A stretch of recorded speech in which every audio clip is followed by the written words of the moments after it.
Welcome to Herbally Yours, an adventure into the world of natural medicine. Here is your host, Dr. Ellen Kamhi, the natural nurse who will help you take the leap to ultimate wellness.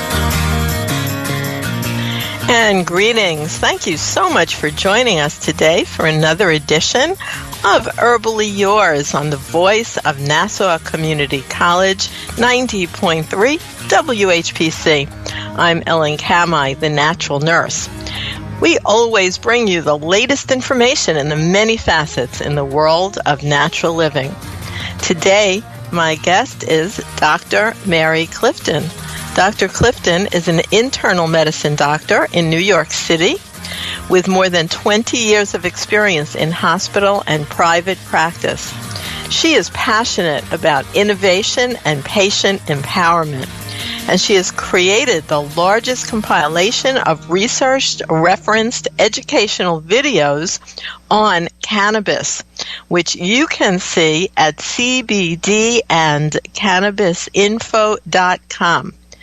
She is registered with the New York State Department of Health's Medical Marijuana Program and is a national best-selling author and expert in CBD and cannabis. She has previously worked on national speaking bureaus for Eli Lilly, Amgen, Forest Pharmaceuticals, and Medtronics.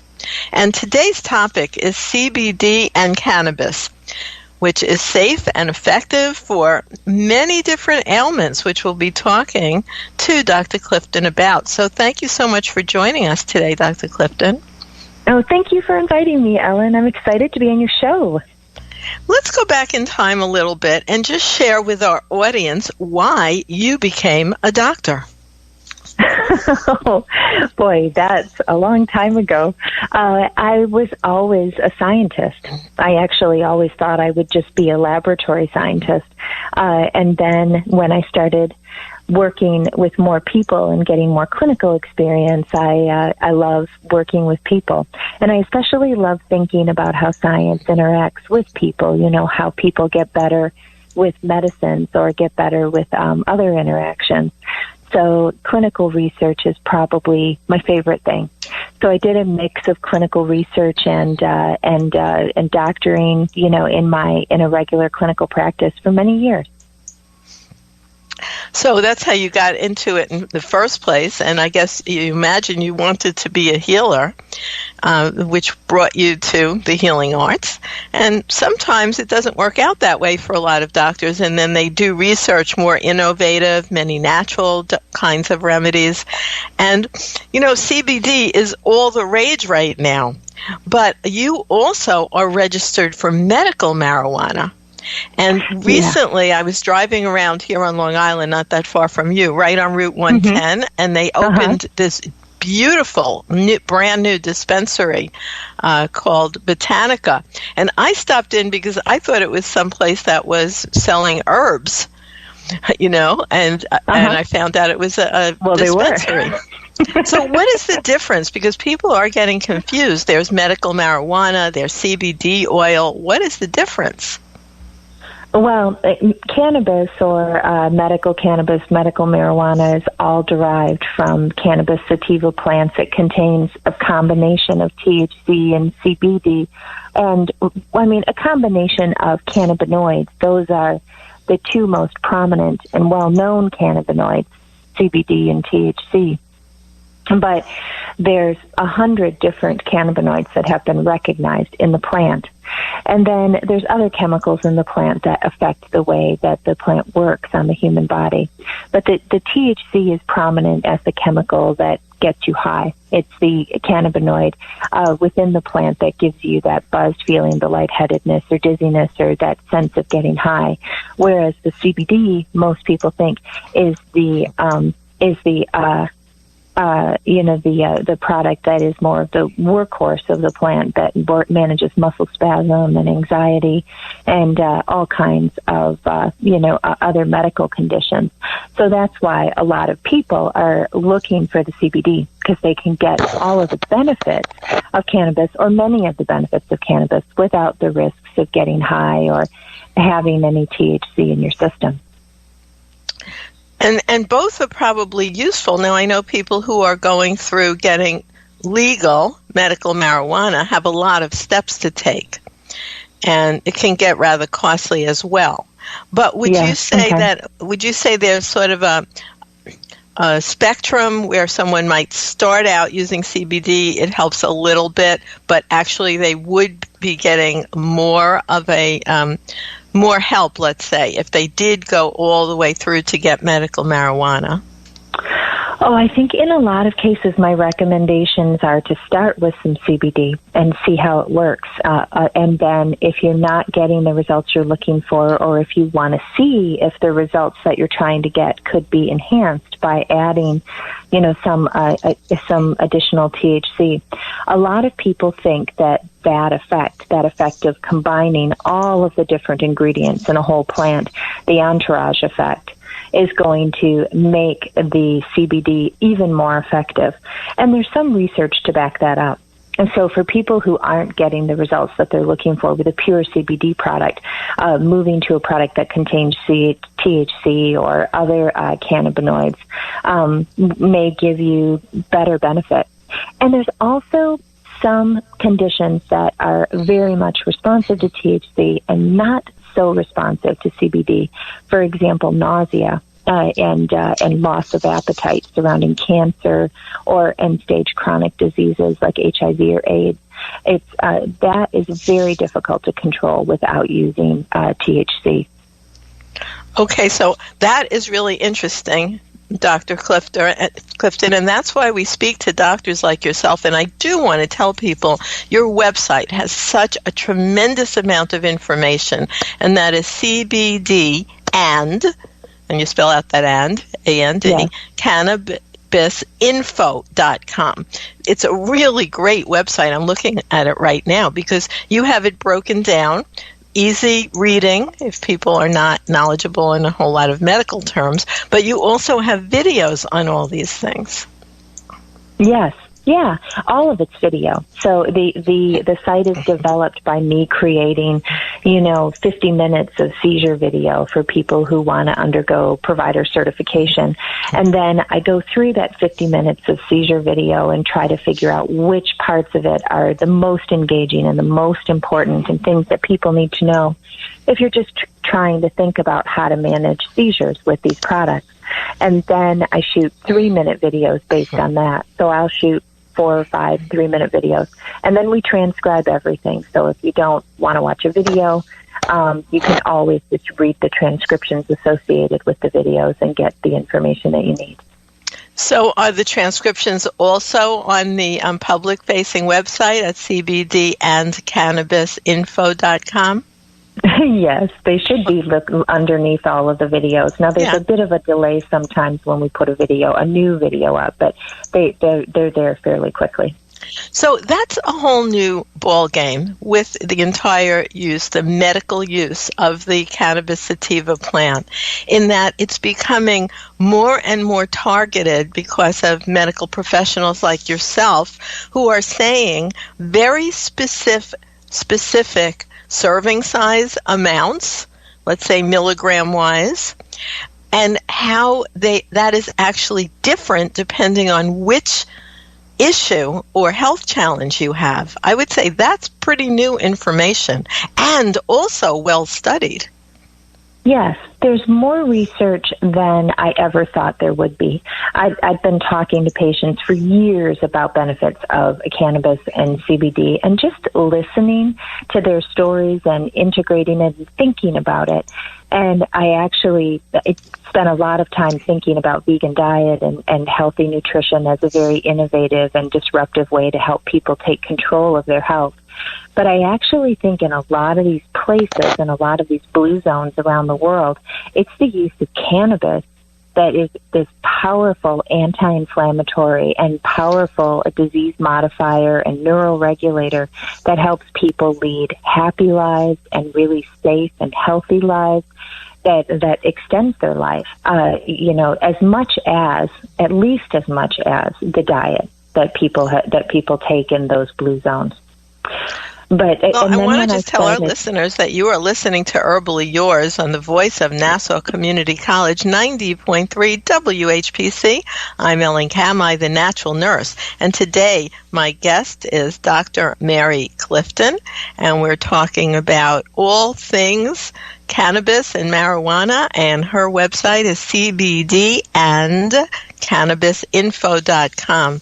So, yeah, that's so true. So you're using it as an integrative approach. It's not like everyone can just eat junk food and, drink alcohol all day and then take some CBD and everything's going to be fine. Oh, no, although I think people would love it if that were true, if there was something that would allow you to maintain a terrible lifestyle. But definitely a healthy lifestyle can be augmented and supported and enhanced with using CBD and cannabis. And an unhealthy lifestyle can be supported and enhanced using these products. It's just that if you're trying to work on controlling diseases or being your healthiest, you're going to try to, the endocannabinoid system, the receptors in the body that respond to cannabinoids, also respond to all of the other wonderful healthy things that you can do for yourself. Regular exercise and sleep and certain spices in your kitchen also stimulate the system. So there's value through a number of different mechanisms of getting things under control. It is so interesting in terms of specific health issues people may have, such as something like an autoimmune disease like multiple sclerosis, or something more common just like athletic injury pain, how much intense research there is on how useful cannabis can be. Yes, and I was surprised. I thought when I finally looked into it because I had two patients that died, that were close to me, my brother and a good friend. And I typically manage the death and dying process all the time as a doctor, but I typically manage it through the hospice nurses, not sitting at the bedside myself. But these people were important enough that I was at the bedside managing their hospice. These were very special people to my life. And at the bedside, you can see a dramatic difference with the use of cannabis through the dying process. And I thought, well, this is a one-up. This is just something that happened. I'm sure there's not any data to support it. And then when I started looking at the data, I said, oh, my word. I read all the time. I'm up to date in all of my journals, and I didn't know any of this. So clearly there's a lack of that information getting to professionals, and without a doubt, a lack of that information getting to the individuals who need it, the people who are suffering with disease. So if people are interested, let's say, in speaking to you, do you have an office people come into? I imagine the fact that you are registered with New York State Department of Health's medical marijuana program, some people may find you through that. Well, I do some cards through the New York State program. I don't maintain an office anymore. I just do exclusively telemedical work on a consulting basis. So I'm available anytime by consultation, and I have all of those rates available on my site. I try to make everything very accessible and very affordable for everyone. And if any email that you send to the cbdandcannabisinfo.com comes straight to me. So if you go to that site and you don't get the information that you need, or you didn't find the video you were looking for, or if you want to speak to me directly, you can just email me, and I will shoot the video that's missing, and or we'll have a conversation. If you need to have a bigger consulting level of conversation, I'm happy to do that anytime. Boy, that telemedicine is really taking off in all fields, which I think can be so helpful. Sometimes people just need to speak to a doctor briefly, and yet you can't get an appointment for 3 days, but you need help at that minute. And even if other people are rather ill, let's say with an acute illness, they can actually stay home like we used to do in the old days. My doctor used to come to the house. We didn't have video doctors in those days, but it's really, I think, an advantage to many people. Oh, yes, and it's less expensive to a lot of people. and just very accessible. I'm amazed at how much medicine I deliver to people in their cars when they're running around on their lunch break or when they're on their way home from work, and they just sign in and have a conversation with me in a very private place, you know. So we're going to take a little break right here on Herbally Yours, and I'd like to remind you listeners that you are listening to Herbally Yours on the voice of Nassau Community College, 90.3 WHPC. Listen live online at nccradio.org or on iHeartRadio. For more information on today's guest or topic, email us at whpc@ncc.edu. Stay tuned. Herbally Yours will be right back. If you love them enough to listen to them practice the same song on tuba, please be done. Over and over and over and over and over, then surely you'll check nhtsa.gov/the right seat to make sure they're correctly buckled in the back seat. Sounds good, honey. Check today at nhtsa.gov/the right seat. Brought to you by the National Highway Traffic Safety Administration and the Ad Council. Have you ever borrowed money to finance gambling? Is your life a nightmare from the downhill spiral of compulsive gambling? Gamblers Anonymous helps people worldwide who have a gambling problem to return to normal, happy lives. There are no dues or fees for membership, only the desire to stop gambling. If you are one of the millions of Americans suffering from this problem, act now and get immediate help by calling the Gamblers Anonymous hotline at 855-2-CALL-GA. That's 855-222-5542. Remember, help is a phone call away.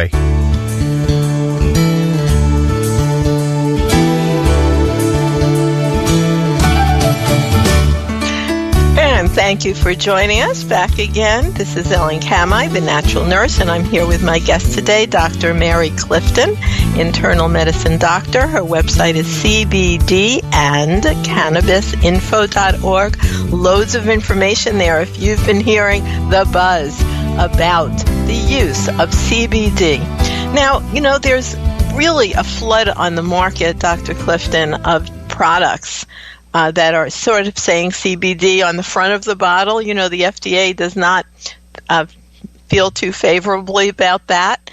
The products are often called hemp. They seem to be more okay in terms of the legal aspects with that name, hemp, which are just widely available everywhere, versus a THC-containing product that you would have to go through a licensed professional like yourself to get a card to purchase.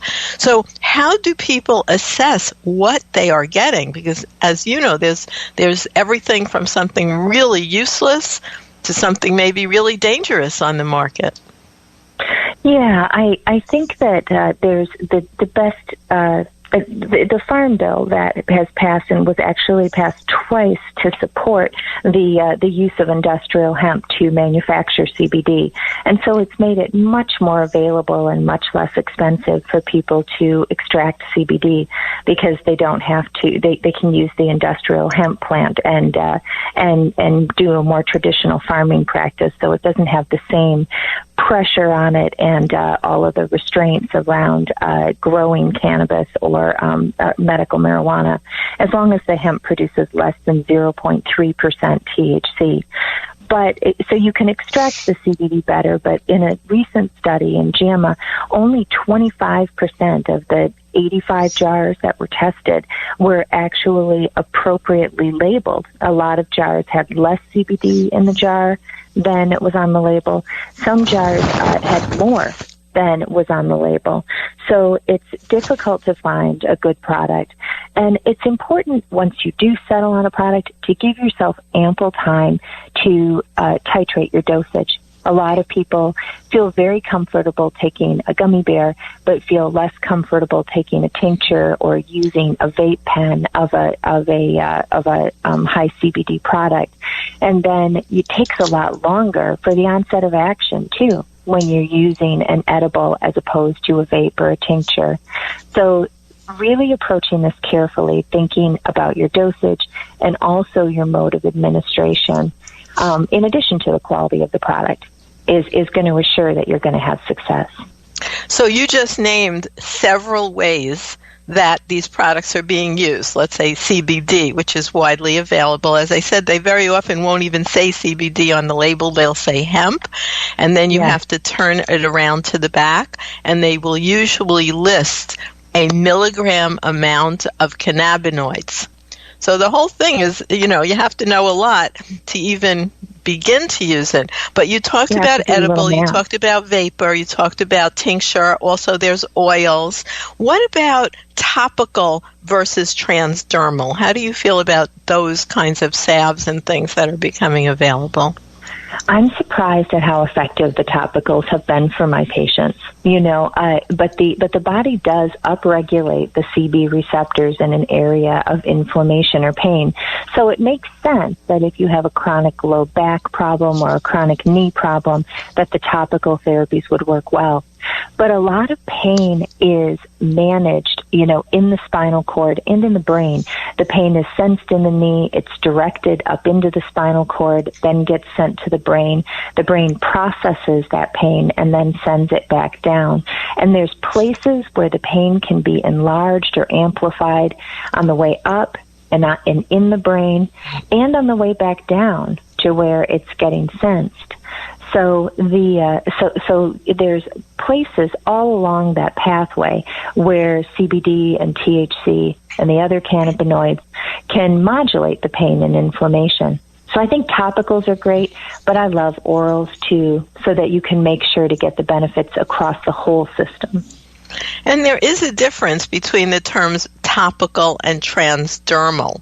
Like, of course, in medicine, they do use things in a way that's called transdermal, such as estrogen patches and nicotine patches, where we actually can measure the amount of those actives in the blood once they go across the skin barrier. But that's a little different than topical, which might not be penetrating that deeply, but is something that is, on that local area. So I don't know you probably know if there is some research showing, does topical application lead to transdermal measurable amounts? And I don't know the answer to that. Well, and I think it depends on how long your topical product stays in solution. I mean, we oftentimes apply an ointment topically so that the product doesn't dry and flake away. Like you've had different creams that sort of vanish almost as soon as you put them on their skin. They're very water-based. And other creams that are oil-based that tend to linger on the skin. So an oil-based cream is going to generally keep a product in solution longer and help it to work for you longer. And you may actually be giving yourself a transdermal treatment if you give yourself a topical treatment in the same location for several days in a row, because then all the CB receptors in the area are bound and stimulated, and then the CBD can transmit across the skin and into the tissues. So your absorption is almost certainly going to be better orally, but you're probably getting some absorption of the product through the skin, regardless. And so what should people look for? I mean, let's say they did contact you. Is there a way they could find the specific things that you might recommend? And first of all, I do want to remind our listeners that you are listening to Herbally Yours on the voice of Nassau Community College, 90.3 WHPC. I'm Ellen Kamhi, the natural nurse, and today my guest is Dr. Mary Clifton, medical doctor. And Dr. Mary, I am a member of an organization which is really growing, and it is the American Cannabis Nurses Association. And, we do a lot of, let's say, teaching among nurses about really the science of what's going on right now and looking at the various dosing suggestions that are very specific for different ailments. And that knowledge is kind of in the beginning stages. Oh, I think so. I think that there's more data all the time. There's great data coming out of Israel, a lot of good research coming out of Israel, and a lot of good research coming out of Italy in places where it's been legalized, and we've had some time to collect data around increased use related to legalization. Then we have all kinds of data now. Now, one thing I came across, which was a little new to me, is the Pachoti method. And that's an old-fashioned Ayurvedic treatment where they used oil dripping, and they actually put CBD or hemp oil on the navel while you're laying down and allow it to go through the navel as an administration procedure.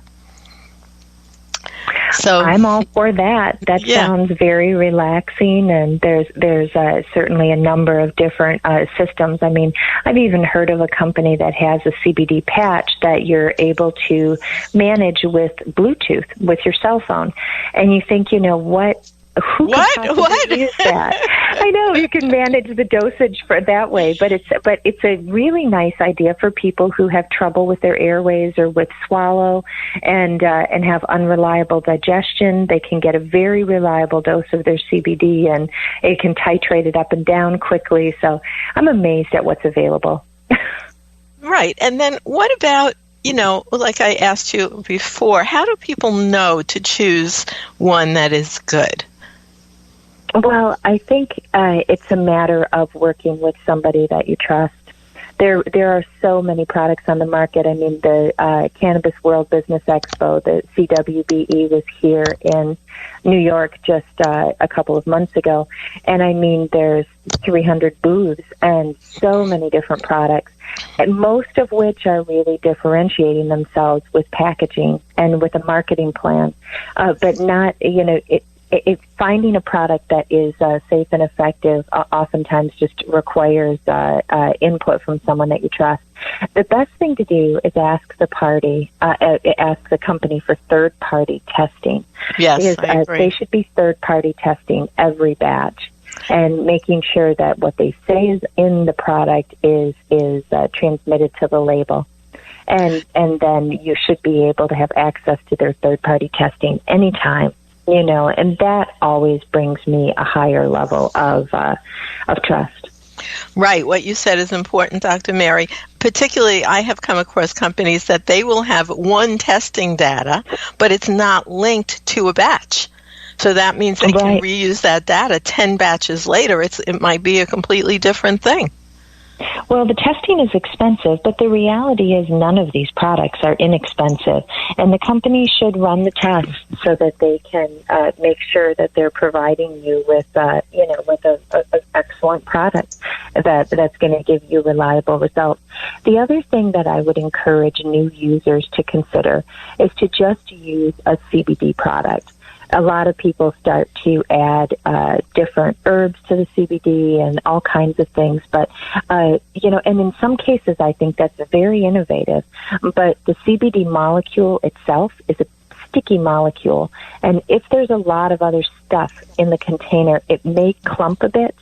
And then that may impact your third-party testing because you may have in one dropper full a higher concentration just due to this clumping phenomenon.